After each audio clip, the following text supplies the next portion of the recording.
Zayrın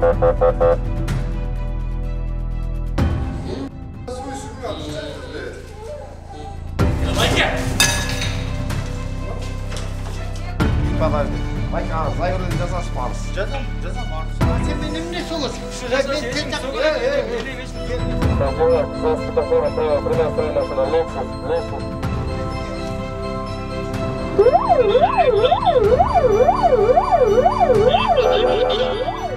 Hukuk buzуулар жана мыйзам чегинен чыккан фактылардын аныкталгандыгын чагылдырган телевизор көрсөтүүсү кайрадан назарыңыздарда. Бул жолку көрсөтүүбүздө Борборуздагы соода түйүндөрүнүн биринде күзөтчү каргардыкка кол көтөрүп, урт токмокко алып сабаганы, үй бүлөдөгү жаңжал жана жолдогу тартип бузган айдоочулардын окуялары тууралуу көрсөтөбүз.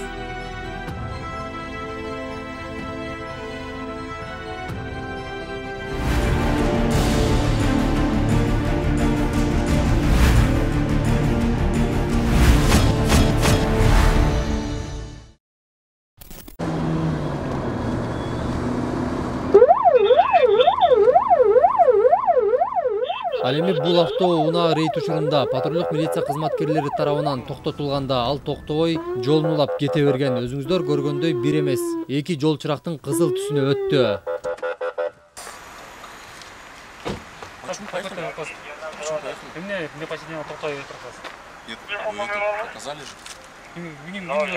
Как выехать, показали? Biz sizi to'xtatib qo'ydik. Siz to'xtatib ketib turasiz. Hozir bu yerda qizildan o'tib ketdingiz, ko'rdingizmi? Mashina. Endi to'xtatib ketib turasiz. Mashina yo'q, mashina kerak qo'yga. Я не знал, что вы это остановили. Qizildan o'tib kerak bo'lganda, o'zingiz so'laysiz. Ну да, я нарушил то, что проехал на крест. А так я не видел. Cho'g' emassiz, o'zingiz qizarib turasiz. Yo'q.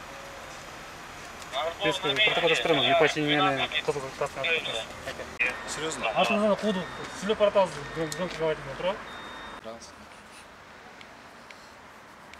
Артынан акмалап келип, качкан унааны инспекторлор дал ушул жерден токтотушканда айдоочу инспекторлордун токтоткондугун байкабай калгандыгын айтат.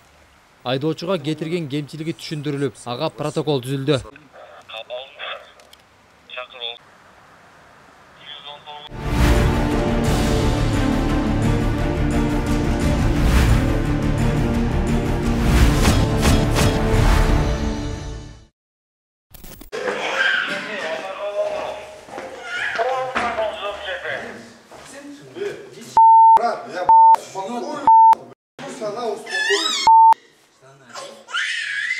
Ал эми бул үй бүлөлүк жаңжалга патрулдук милиция кызматкерлери шашылыш чакыртылган. Мында мас абалындагы жолдошу аялына жана кичинекей 4 айлык ымыркайына коркунуч жаратып жаткан. Ошол себептен кызматкерлер келип, жалданган жаранды тынчтандырып, айымды эсен-соо үйүнөн чыгарып кетүүгө көмөктөштү. Милиция кызматкерлери убагында келбесе, жагдай кандай оорулашып кетмек ким билсин.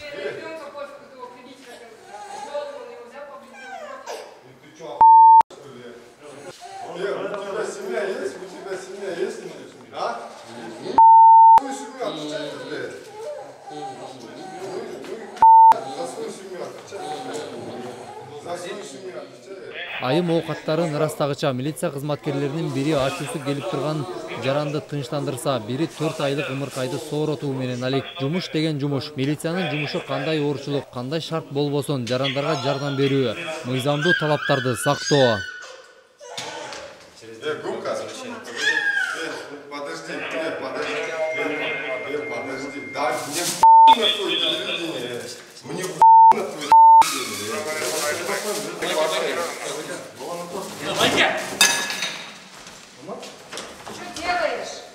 Айым оокаттарын жыйнап, үйүнөн чыгып кетти. Бирок ал күйөөсүнө арыз жазбоосун билдирди. Андыктан кызматкерлер айымды унаага салып, туугандарынын үйүнө алып барышты. Себеби кичинекей баласы менен оор жүктөрү менен караңгыда бир топ машакатка түшмөк.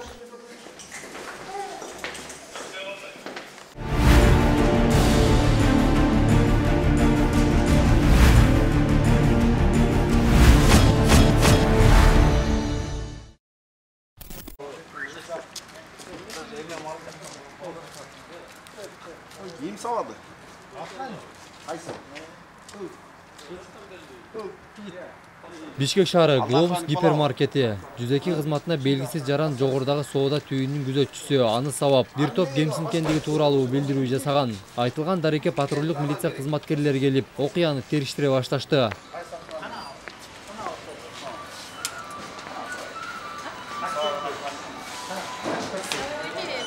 Qanday savol? Yo'q, men tekaqqa turib, bunday. Qanday?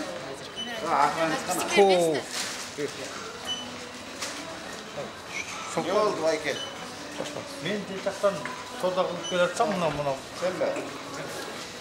Sen sağ dinlersin. Men yo'lda ocham. Qanday sevgindi? Qanday yemin to'p? Uqtog'ar mı? Anda jaman söz men söktünüz. Belki men atamandan Kamerada var mı? Жүріңіз бай, Конечно бар. Gel 5 Gel подожди. Байка, заявление жазасыз парыз. Жазам, арыз жазам.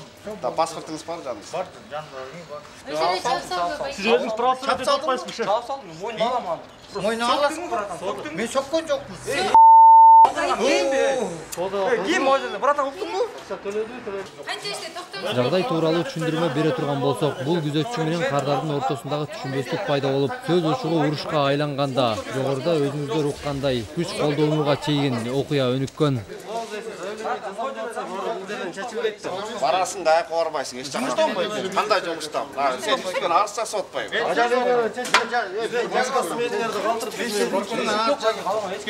Ал четішіп алғыла мұна, гүбер менен, немен менен четішіп айкен. А сен арғын сауап қойып мен жұмыстамында отырарсың, сен күт отырарсың. Қандай жассың? Сен о шерге барып жазып. Сен көтермейсің бі? Жоқ, сен көтермейсің бі? Емеге чамасың, сен маяқты ештейсің. Кәрден сауайын берімді. Менің ара қалдым, менің болды. Қандай ажылды бар? Ажылды ме? Мұна законның кісілер келді. Қоя тұр сен, мұна кісілер келді, мен ажылдайым. Ағачайын сен ажылды отқансың, е? Мояқтан мен Басқыча, сен ешең жоқты, тыныш тұршы, жөлі зылдай өрмейлі. Жүр жоқсын. Замена қыласыңар бұл ақылы біздің отделениеге барып келген. А сен мен емне сөйлесің? Сен мояқта ішті отасың. Сен, мен тайтақтан деген ақшам төліп мұңыты отсам, сен келіп тұрып мен шықшы. Давай. Анда іштеуің мояқ. Мен саған айтып отам, ішті анда мұнда. Нерің ішті баса, анда ішті беді. Патрулдук милиция кызматкерлери тараптарды жакынкы милиция бөлүмүнө алып барып, тергөө кызматына өткөрүп беришти. Бирок калыстык үчүн айтпай койбосок болбойт. Кызмат деген кызмат, жоопкерчилиги бийик. Эгерде кардар күзөтчүнүн дарегине карата шек келтирип жаткан болсо, аны ур токмокко албай эле милиция кызматкерлерин чакырып, чара колдонуп берүүсүн өтүнгөнү туура болмок. Мисалы кызматтык постто турганда жеке аброюма шек келтир деп ур тепкиге алуу деген эч жерде жазылган эмес. Андыктан бардыгы мыйзам чегинде, кагаз менен гана чечилүүсү туура болот. Мана ештекін керек жоқ. Өкіметке штрафын төлейсің, пробацияны. Жаңын закон шыққан, заңны. Ал сен сотталмайсың, сен просто штраф төлейсің. Көше шықпырасың, больница барып тәнақы. Мен барындасың болды. Мом тіптігі народныйды ашып атқандан кейін, анан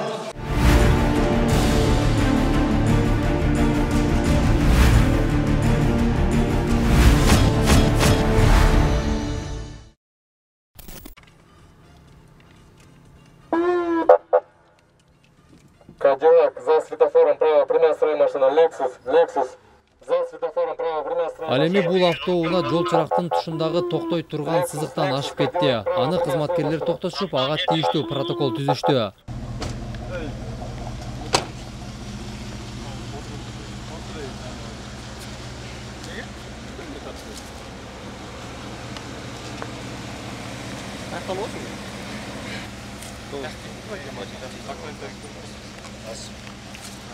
Есть ваши документы? Уже? Да.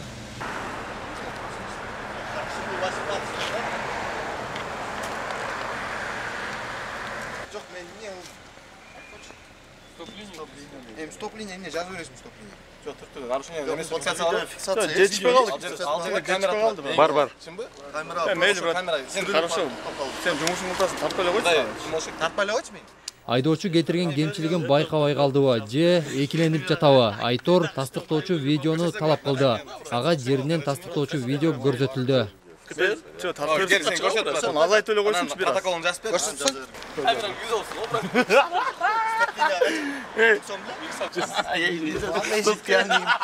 Если пьяный. Ассалам алейкум, саке андайбы.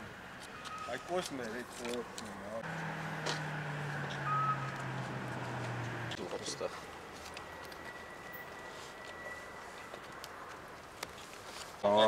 Ким? Ти. Большой Ти. Айбек, днем на Айбек.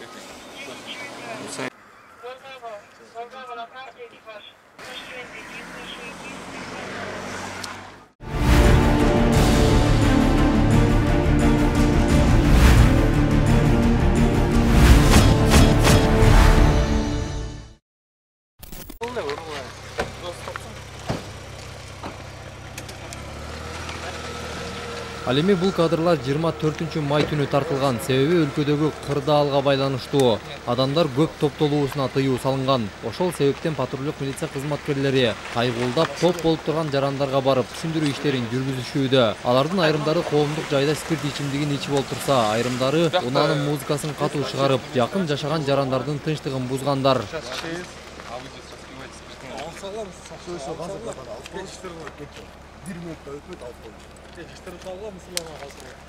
Все, мусор калтырбаң. Вы спиртное, да, употребляли, уважаемый? Нет.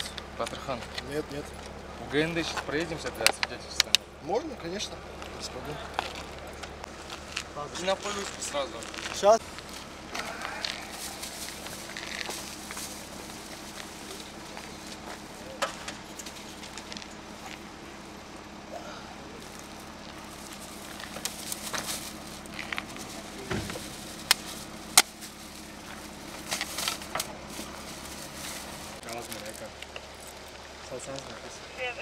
Просто canlı gördünüz de bravo canlı. Toxtat böylesiniz. Промиль. Көрсөтөт 008. Спирт ичимдик ичтиңиз беле Батырхан? Бирок да көрсөтпөйбү промиль. Эркиндик бульвары. Бул жерде бир топ унаа чогулуп турганын кызматкерлери байкап, аларга түшүндүрүү иштерин жүргүзүштү. Алардын арасында унаасын оталдырып кетип жаткан айдоочуну токтотушуп, анын мас соосун жеринен аныкташты. 0. Почти брат. Все.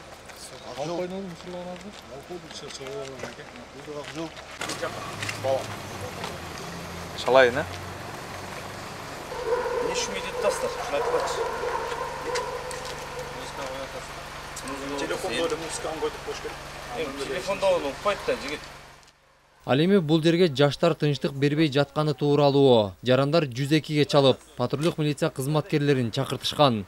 Кызматкерлер келип жарандарга түшүндүрүү иштерин жүргүзүп баштаганда эле өктөм сүйлөгөн жарандар четтен табылды. Сизге эскертүү бербейт 11ден кийин, түшүндүңүзбү байке? 11'den кийин сиз эч кимди беспокоить этпешиңиз керек. Көбүт этпеле сүрөсүңүз. Мен сиз киши өзүңүздүн полномочияңыздан чыкпай сүрөсүңүз макул. Мен чыккан жокмун полномочиядан. Биринчиден мен вызов менен келдим. Анан шуну атасызбы? Экинчиден сизге напрямую след указывать этет. Кандай где? Кто доказывает? Дейм. Мен эскерттим, жакшы келип эскерттим. Сиздин эскерткениңизде грубость мен грубость жок, не грубость? Эмне түшүнбөйсүз? Просто кичине тонду көтөрүп алдыңыз. Мен сизди уруштумбу же башкача айттымбы? Жок, бул байкеде өзүнүн полномочияларында эмне мындай сиз эмне машина менен келип мигалкаңызды күйүп саласыз эмне любойно кыйкыра бересиз. А эмнеге кыйкырбашым керек эмес? Ошон үчүн кыйкырбашыңыз керек. Сизде закондо жазылуу. Нормально обращение кылышыңар керек. 11ден кийин Т жүйүндө жатты. Ким айтты? Карантинде эч ким айтмай кеткен эмес. Жигит ким айтты эмес? Мен сага айтып атам. Ким айтты эмес? Кыйкырбачы мага, макулбу? Ким айтты эмес? Мен сизге мындай нормально айтып аткан, сиз деп аткан жөн эле. Ким айтты дейсиз? Нормально сүйлөшө бербейсиз. Карантинде эч ким айтмай кеткен эмес. Айтмай кеткен эмес, ооба. Эмне анан элдер жүрөт? Дагы до сих пор бар. Анан сиз эмне жүрөсүз бул жерде? Сиз өзүңүзгө жооп бериңиз. Мен кимге сизге келдим? Мен кимге мешайт этип атам? Мен сизге дагы айтып атам. Мешайт эткен үчүн мен келдим деп атам. 102ге вызов берген үчүн вызов поступать эткен үчүн мен келип атам ушул жерге. Мага тетиги көчөдө кишиге келген жокмун мен. Ага берген жок. Сизге берген үчүн именно силерге келдим. Мен сизге башында айттым, биринчисин укпап туруп. Мага айтпаңыз. Мага прямой заявительдер бар. Жөн эле нахальт этип атасыз байке азыр. Нахальт этип? Жок. Сиз нахальт этип атасыз. Мен нахальт эткен жокмун, дагы айтып атам. Мен вызов менен келип атам. Биринчисинде айттыңыз, мына биринчи мен 102ге вызов катталган үчүн келип атам деп атам. Түшүндүк байке, чоң чыксын, напрямую указывать баарын алып барам мен.